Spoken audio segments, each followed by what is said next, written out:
Catus Maximus here.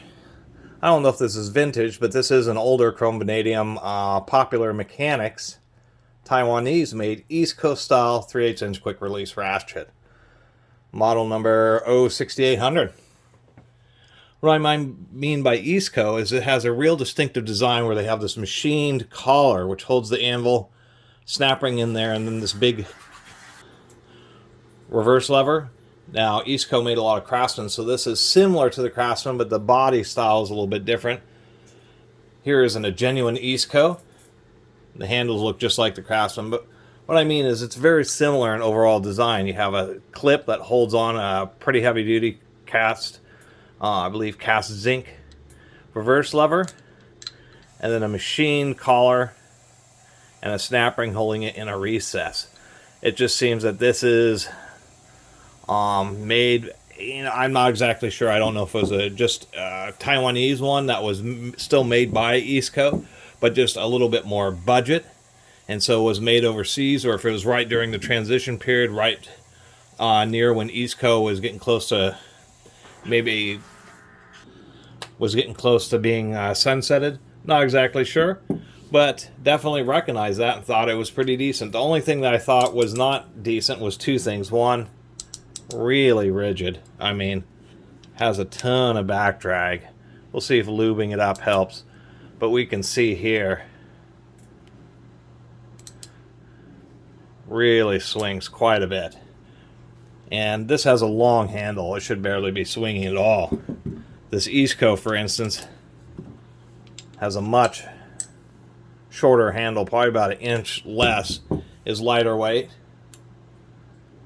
and maybe it swings over just about as much, but it has a much lower level of back drag. The other thing I was going to mention is the Easco. A little bit of play, but reasonably tight anvil. This Popular Mechanics is definitely pretty wobbly, pretty loose. It's not super bad, but it could certainly be better. At least they have pretty good grinding, pretty good centering, good symmetry there. Good symmetry across the arc where they round this. So it was certainly, made with care. I suspect this is probably from the 1990s or something. Good protrusion on the quick release. Quick release button is indeed metal on this. A lot of protrusion on the ball. And if we press on it, it doesn't want to push in. Poor quality quick releases don't have the angles of the little plunger done quite right, so the ball actually will press in and it kind of doesn't really lock onto the socket. The whole purpose of quick release isn't so that or half of it so it's easy to get the socket on and off, but the other half of it is so that the socket will actually stay locked onto the ratchet. So if you have like rusty fasteners where the socket's getting stuck on them, you can pull it off without the socket remaining on the fastener. Go ahead and pop this open. Seems like a 30 tooth. It's going to be the same kind of design that the Easco uses. Batwing pawl. Just going to be a little bit funky trying to get the pliers in there because I got to make space. Get one tooth of the plier in there. Use this little precision screwdriver.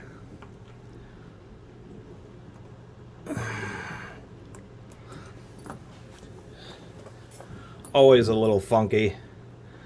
That spring or that snap ring is not a super cooperative unit here because it's just a little bit too wide.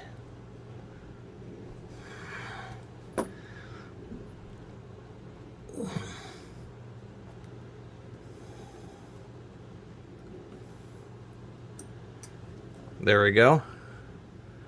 Got that out. Certainly is pretty well greased. There's our, and then now you can't see in there because it's too dark. There you go. Twin tooth pawl, kind of a batwing style. Looks like a little bit of moisture got in there at some point, but once again it has been greased and just has a really stiff spring. That's all there is to it. The pawl's in a machined hole that comes to the other side, so it's really well supported. And part of the reason these Eascos last so long or Easco style, isn't just the batwing pawl, but also has to do with the fine geometry. I took apart, or I got and we can see pretty coarse, deep teeth.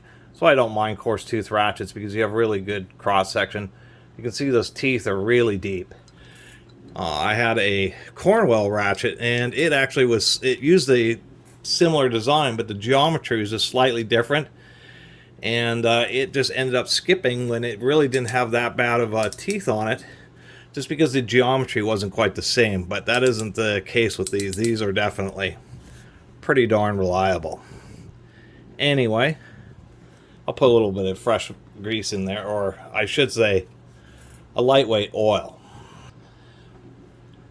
The reason you want to use a lightweight oil versus a grease is because the oil grease, one, can harden up over time. Secondly, there's so many great places to use grease, but inside a ratchet that's used in really dirty environments, it tends to want to trap the particles. Where if you just use a lightweight oil, then it allows the particles to escape again, instead of just basically turning the grease into a kind of an abrasive compound.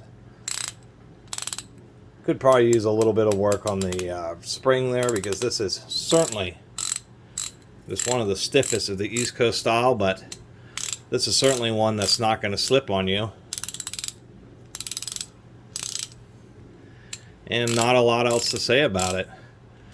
It's a shame that Popular Mechanics, and besides a little bit of, anvil play, it's a shame that Popular Mechanics doesn't have tools like this anymore, because some of them, like this ratchet, were not too bad. I even like the fact that the quick release plunger is actually pretty small, so that helps maximize the amount of material, so that it retains anvil strength. Some quick releases, they just have a huge hole that they drill through the anvil, really weakens the anvil a lot. Otherwise, if you run into or see one of these old Popular Mechanics ratchets that's this distinctive style with that ring, then it's actually a pretty decent unit. And if you can get it for a good price, I ain't paid $5 for this one, I recommend picking it up. Anyway, really appreciate everybody who's been watching and subscribing, and if you haven't subscribed, please do. Till next time, Catus Maximus out.